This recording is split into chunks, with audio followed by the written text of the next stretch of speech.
توفي خطاط العلم السعودي صالح المنصوف، الذي حدث أسلوب كتابة الشهادتين والسيف على بيرق التوحيد قبل أكثر من 50 عام، وذلك قبل ساعات من الاحتفاء بيوم العلم. وتؤدى الصلاة على الراحل المنصوف اليوم السبت في جامع البطين شمال الرياض، على أن يوارى جثمانه في مقبرة الشمال.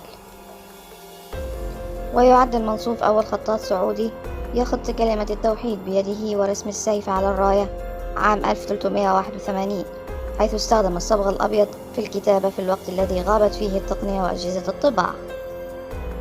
ويعتبر الراحل الذي توفي عن عمر الناهز 86 عاما من أوائل الخطاطين الذين زينت شهادات عدد من الخريجين في جامعة الإمام محمد بن سعود بخط يده، كما استعانت به أمانة منطقة الرياض يتولى مهمة الخط على اللوحات الخاصة بالاحتفالات والمناسبات الرسمية.